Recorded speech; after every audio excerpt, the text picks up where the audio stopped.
So gather round. I got a story to tell. So I saw a DM from one of my self-crowned VIP subscribers, and she asked me, why is it that a man will give you mixed signals after a breakup? It's like 1 second, he's good without you, screw you, F you, all of that stuff. Then the next second, he's obsessed. He wants another chance. He'll do whatever. That was her whole situation. I said, look, let me just clear up some of the confusion because honestly, I won't say every single guy, but most guys have about 5 thoughts after a breakup. If it was a serious relationship, if he genuinely invested himself, he genuinely tried, even if he was one that screwed up, even if he cheated or whatever, if he was at least emotionally invested and cared at all in the relationship at some point, there's like a sequence of thoughts a man is going to go through after a breakup, in which one of them, yes, is that he wants you back. But before he gets there, the first thought most men will have after a breakup of a serious relationship is can't let her see me sweat. Gotta pretend I was the one that was in the right. She was the one that was in the wrong. Gotta make it look like I'm good. So, you're going to see him posting stuff about how nobody's loyal and this, that, and the other. You're going to see him moving on or acting like he moving on, especially if there was a girl involved. He might start flaunting her a little bit. You're going to see him do a lot of things that make him pretend like everything is all good. Not only because he's in denial, but he wants you to feel like you were the one who was wrong. Now, deep down inside, the boy's hurting. He going through it. If it was a serious relationship, I don't care what he doing.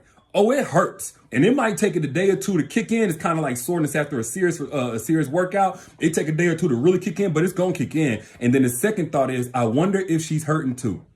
I wonder if she's going through it too. And this is where you get a guy who's on your social media. If y'all have any type of contact, this is where you'll get the little, he's watching for your tone during the conversation. If y'all got kids together or something like that. But most times it's just a lot of lurking. It's a lot of asking your friends. It's a lot of on your social media, in your stories, that kind of thing. Trying to look for any hint that you may be hurting. Looking for subliminals. Looking for some type of sad stuff that you might be posting. Something to just soothe him that he ain't the only one that's hurting. All right. Then the third thought that a man is going to have after a breakup is that maybe I effed up. Maybe I'm the one that messed up. Maybe I really dropped the ball. This is not as easy as I thought it was going to be. During the relationship, he just knew he could find him another you. He wasn't tripping. He'd be better off without you. You needed him more than he needed you, et cetera, et cetera. But then he could talk to his mama, and his mama going to really bring it home. Hold on. You broke up with her? You messed that up? She was way better than the last one that you had. I liked her. And it's going to hurt. Or he going to hear a sad song. Or he going to go past the restaurant that y'all used to eat at, or the place that y'all first met, or something. He going to see a family or something like that. If y'all got kids, or, he was looking towards having kids, he going to look at another family, another little boy playing catch with his son or something like that, and think y'all could have had. Something going to hit him, and that grief going to start to rip him up. He going to implode. He going to be all over the place. And then that's going to bring him his fourth thought by way of his homeboys. Because at this point, his homeboys are going to start noticing that, he ain't taking care of himself. He ain't been at the gym lately. You know what I'm saying? It's like his work buddies. Hey, he ain't been to work for real. He been showing up late. He just been, really just physically there, but mentally absent. Something wrong. And then comes this jolt of testosterone where he get that girl. Man, these hoes out here, man, I can get me another one. That's what the boys is going to be sitting there feeling his head. Well, we can get you another one, man. Let's go out, bro. Get dressed. We about to go out. You know what I'm saying? She ain't got the call, that whole Usher vibe. He'll do all of that stuff, and he'll go out, and he'll start wilding out.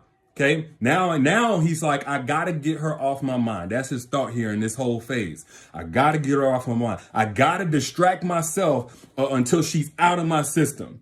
So it's going to come again. He may have already had a girl in the mix, but I'm talking about this is where he start wilding. He'll start hitting girls he never would have touched before just to have something lined up. He'll really try to busy himself with any type of instant gratification. Girls, spending money that he ain't got to spend. He might go on trips or something like that. He going to be maxing out credit cards. He going to be buying new clothes or whatever. He going to be drinking, smoking, anything that's ever given him an escape before or any type of instant gratification. He going to try to string it along until you're out of his system. But of course that don't work. There's this y'all ever heard of post-nut clarity? For those of y'all who don't know, post-nut clarity is what we as men refer to as that time right after we climax, after sex, usually with somebody that we're not supposed to be with, we're not intending to be with. It's that space right after we climax, and then we have this clarity that we don't like them, that we don't want to be with them, that we want something real, whatever. That's post-nut clarity. Well, there's also this thing called post-breakup clarity. Post-breakup clarity is whenever you're doing all of this stuff. You're in this emotional fog. Again, your ego is all over the place. Your ego is keeping you strong, so to speak. You all over the place, right? You're distracted. Post-breakup clarity is like that moment when a guy says, you know what? I ain't the only one that's single. I ain't the only one that could be out here wilding out. I ain't the only one that could be jumping up here from bed to bed or have somebody in my bed every other night. She might be getting screwed too. And in that post-breakup clarity moment, the vagina that a man is getting ain't even as good no more. I don't care who he might be getting, the finest girls he might be paying for. It ain't good no more. Because as he's in these girls, now I know I'm getting kind of graphic. This is grown folk talk. Put the kids away. As he's digging in these girls, he's hearing them make these sounds. He's thinking to himself, my girl used to make the exact same sounds. And now it might be another man. It'll start haunting him. As he's in these girls, or they doing whatever they're doing, he going to be thinking, I wonder if somebody else is banging my ex-girl out. And he won't even want to have sex no more.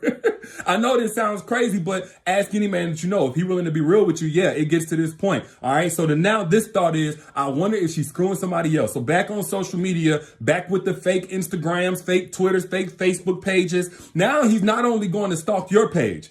A man, and y'all think y'all the only ones that be doing this private investigator stuff? Y'all just do it when y'all think a man cheating on y'all. This is when a man is wondering if you moved on or not. He'll do the exact same thing. Go to the people that you following. He'll look at that follower count. Oh, you following 200 people? When they go up to 201, I bet you he gonna be going in that through everybody that you follow.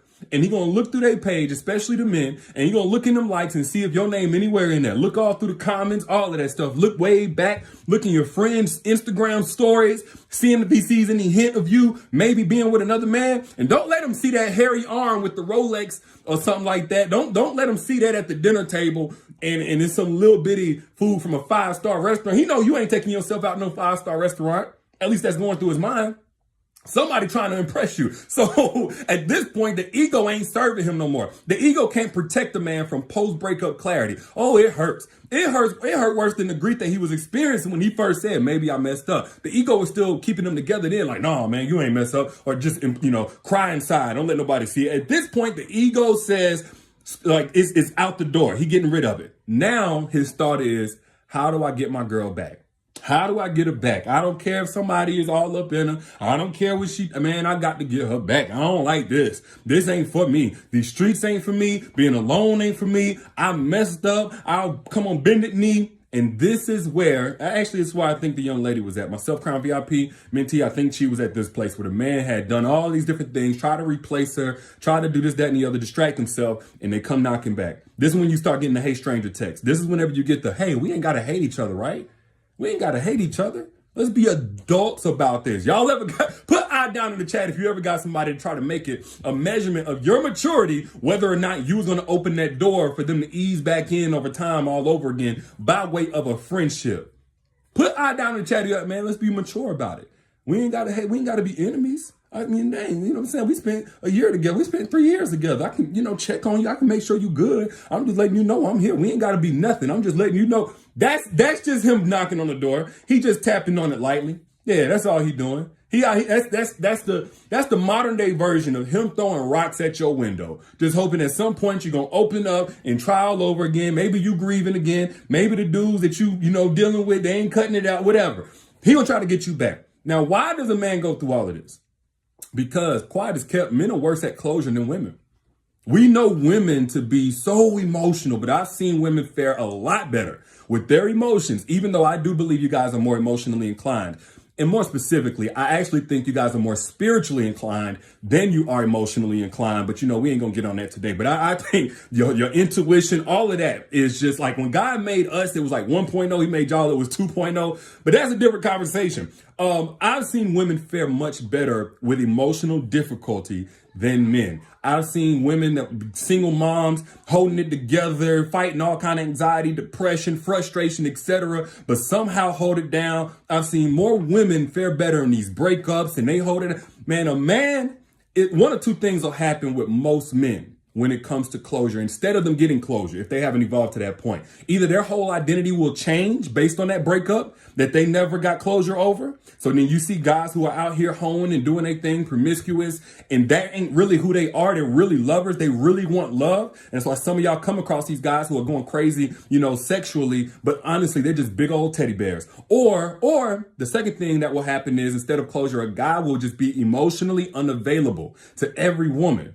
And again, it looks like promiscuity a lot of times, but truthfully, he's trying to numb himself to women because he never got over the last time that he tried. Y'all ever dated these guys and they tell you about a breakup that happened when they was 14 years old and they just can't trust no other woman? Their identity ain't really changed. They just making sure nobody can get close to that identity. Because it's one thing for a man to go out here and smash girls and spend money on girls and make money or whatever, just express his dominance in all of these different surface level ways. But whenever he lets a woman in and he starts being vulnerable and he starts getting invested, now he's going back to a place that he never healed. He's going back to a place and taking on a new responsibility he never prepared for because he never caught his breath from the last time that he tried. And these ain't always bad guys. These are typically, matter of fact, let me say this. Let me give brothers some credit here. These are typically not bad guys. Even though women are typically going to have a horrible experience with these dudes in a relationship sense, you can see evidence of this man having some morals, some principles. He got work ethic. Maybe he's a good father. Maybe he's good to his sisters, his mama. He's not a horrible person, which can put you as a woman in conflict about what to do because this ain't no monster. This ain't no narcissist that you're dealing with, but you're not getting this great guy in the relationship, even though he shows up great outside of that. And that's because there's a difference between a man who's good in terms of his intentions and a man who's evolved to a point where his good intentions can manifest into actions on a consistent basis. And this is why I don't distinguish between good and bad guys. I don't. I think a lot of guys are really good at heart. They're really good in their intentions. They're really good in their actions outside of the aspect that they have not evolved past that younger version of themselves that's still acting from the place of their instincts and their hurt and their refusal to deal with their emotions, et cetera, et cetera. So I'm not in the business of telling y'all to go out here and use what you know about evolution of a man and what he should be to get him adjusted, to grow him up. I think you end up wasting the best years of your life whenever you try to do that. But I am in the business of telling you that instead of telling men to grow up or asking the men or begging the men or paying the price for men who have not grown up, to go out here and find you a man who's already grown. Go out here and find you a man who's already evolved, at least to a certain point where he's not a detriment to your life. He's not a liability emotionally, mentally, spiritually, and definitely not financially. But go get an evolved man who's still evolving, growth oriented, just like you. You ain't do all of this work for yourself just to give the job to somebody who ain't prepared because he wants that position.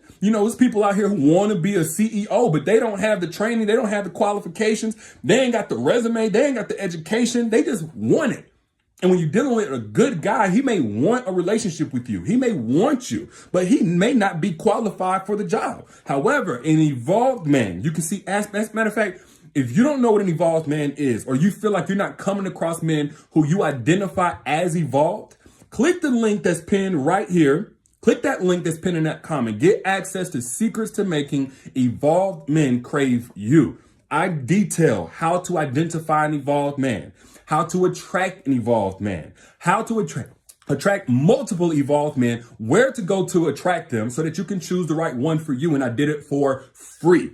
If you want access to that masterclass, again, click the link right here. Secrets to making evolved men crave you. You ain't got to pay for them. You ain't got to pay for that information. You ain't got to chase these men. They will chase you. If you've done the work on yourself, if you genuinely are wife material, and if you're not, also talk about what it is that they're looking for in a woman who's wife material so you can get up to speed and you can get what you deserve. The link is also in the caption whenever you back out. But moral of the story is this. When a guy breaks up with you or you break up with him, especially after a long relationship, y'all got a lot invested, a lot of memories and all that. Look, don't get confused by these mixed signals. They ain't really that mixed. They're just happening in a certain order that's different from you. But make no mistake about it, he has plenty of emotions. Y'all think y'all the only emotional one? No, men are just as emotional.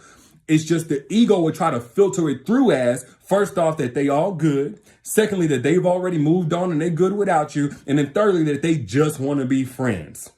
Don't go for it.